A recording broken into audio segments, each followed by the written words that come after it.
So the question for today is, what skills do you need to grow your business 2 to 10x? I don't know what your thoughts are, but I have researched this quite a bit over the last 25 years and really read a lot of books, spoken to a lot of people, because I really wanted to know what it was going to take to have extraordinary success as an entrepreneur. One of the things that I have learned are there's some clues that you could use to become successful as a business owner. What are your top skills? Do you know what the skills are that you have? Do you know what the skills are that you may be missing, that you may need to acquire or hire other people to come in and take on those responsibilities? Or maybe you partner with other people, or maybe you outsource to a third party to leverage their strengths and their skills and abilities until you can develop your own. But if you don't have the skills to grow your business 2 to 10x, the really likelihood of you growing your business is not very likely. The percentages is not in your favor. So what are the skill sets? The first one I would say is leadership. You don't have to have all of the aspects of leadership dialed in to grow your business, but you need to be a growth-minded leader. You need to be willing to challenge your circumstances, challenge your current reality, and really have a clear vision of where it is that you're going and why you're going there and when you want to get there. With that, you will end up likely developing followers. If you can cast a vision to other people, there's a good chance that you'll find other people that want to do what you're doing or want to be a part of the vision. The next one would be communication. Communication is the results that you get. So if you're not getting the results that you desire, then you oftentimes need to go back and clear your communication. This is where an outside third party can give you some perspective. They can give you some feedback. You can go out there and you could take assessments in areas that maybe you are struggling with. And written, oral communication, spoken word, all those things matter. And interpersonal communication, as well as public speaking, is another one that you can end up improving upon. And again, there's certain strengths and weaknesses of everybody. If communication is not your strength, just make sure that it's not a weakness. Make sure that it's not something that is an Achilles heel, because you're going to oftentimes struggle to generate the attraction of other people to want to be a part of your vision and mission. And you may end up having hard realities of that people don't want to be on your team if you're a harsh person to deal with. Now, does it mean that harsh people don't succeed? No, but that may be the exception versus the rule. If you are a hard person to be with or hard person to work with, you're probably going to repel quality, talented people. And you may have to take people that are not very talented, that are in a position where they need you more than you need them, and you may end up having to train them to become successful. The next one would be problem solving. As an entrepreneur, you're going to have to solve problems. How good are you at solving problems, and how good are you at thinking outside the box? You don't need to be an expert in problem solving, but you need to have a certain level of competence to solve problems. You need to have creative thinking. You need to have an open and curious mindset to develop the skill of growing your business and overcoming the problems that you face. Every problem is an opportunity. And if you think of it as such, you're going to be more positive and seek a resolution that's going to be a positive than just looking at the problem as a negative. The next one is marketing and lead generation.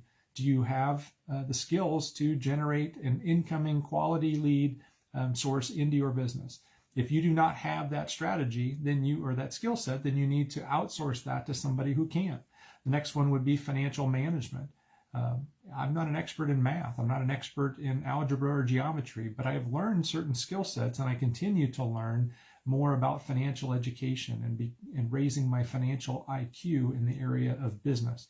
How about you? Is that an area that you need to go to work on? What books are you reading? What videos are you watching? What webinars are you watching, or what are you attending in terms of courses and classes and events, seminars? Those things can all help you to grow your financial IQ. The next one would be sales. Do you know how to do sales correctly? There are many different sales training programs out there to help you sharpen your skills. And you may say, well, I don't like selling. Yeah, well, again, that's okay if you can hire somebody that does. But at some point, you're going to need to develop a sales skill to grow your business 2 to 10x. And that oftentimes includes prospecting, identifying candidates, or identifying your ideal client profile, and then moving them through a process of approaching, doing a needs analysis, presenting, making sure that you're a good fit for what it is that they're looking for, and knowing how to overcome objections and follow up and be able to invite people to take the next step. Sales is not a slimy thing. It's oftentimes perceived in a negative light, but it oftentimes is about consultative selling, where you're actually consulting a person on what's the best option for them. And if your products and services are the best option, then you would share with enthusiasm why they should take that next step, and you would help them to make a healthy buying decision that's in their best interest, not trying to get them to do something that they don't want to do that's not a good fit for them. That's not a good sales skill set to have. That's more being pushy, and that's not what people necessarily want. But people do oftentimes need to be pushed outside their comfort zone to make an investment in themselves or to make an investment in their business if they're purchasing services and products that are going to help them to grow their business. And if your services are a good fit, then you need to make sure how to take that next step and help them to make a commitment to purchase, and then follow up with them and help them to implement that product or service. The next one would be organization. If you don't have good organization skills, you better outsource to somebody that does, because yes, success is made in a messy kitchen, but too much mess can lead to inefficiencies and can lead to a ceiling where you'll bounce off that lid and you'll stop growing because of all the inefficiencies and the lack of a streamlined process. Time management or priority management is a skill set that I really love to talk about. And if you don't have good organization in time management and priority management, you oftentimes are going to have a less quality return on investment. You're going to probably have a lot of waste. Time's going to be wasted in time traps and other things. And if it happens to you, there's a good chance it could happen to others. And then it begins to compound into a multiple, and that oftentimes creates drag in your organization. The next thing is the area of decision making. Do you have the good skills in the area of decision making? Do you have a process of making decisions? You're never going to have all the lights on green.